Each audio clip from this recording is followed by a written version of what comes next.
Hello, this is Betsy, your Boodle Mom.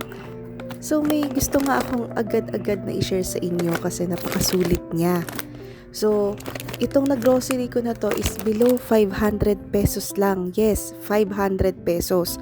So, as you can see, nandito tayo sa Food Panda Mart. Ayan, kasi naghahanap ako ng mabibilhan ngayong malamig ang panahon at umuulan at hindi rin makalabas basta-basta. So, upon checking the Food Panda Mart, may mga almost 50% off na items. So, andyan yung dried mangoes, piatos, VCAT. So, ang kwento kasi kaya tayo napa-order ng chips sa madaling araw kasi nag-movie mode kami. So, ayun.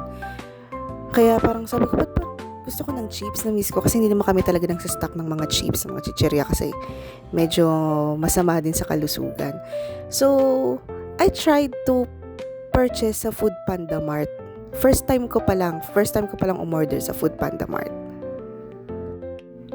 So, browse ako ng browse, sinusuyod ko kung ano yung mga items na naka-markdown para sulit naman yung delivery fee kung sakali. Pero, minimum of 400 pesos, free delivery ka na. So, tinry ko ma-reach yung worth 400 pesos or 400 pesos and above. And naka 435 pesos nga ako dito sa pinamili ko.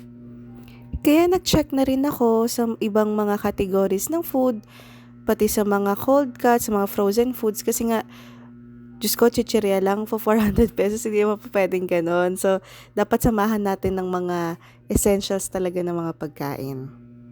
So, I kept on browsing and nakita ko yung Tender Juicy na naka 50% off. Ayan siya. Kaya okay din talaga tong promo ni Food Panda Mart kasi naka-discount na nga yung items, naka-markdown na at 50% off. May free delivery ka pa kasi na-reach mo yung 400 pesos minimum order. So that's it. That's your Boodle for tonight. And sana mapa-check out ka na rin dahil super sulit. Thank you for watching. And follow for more Boodle.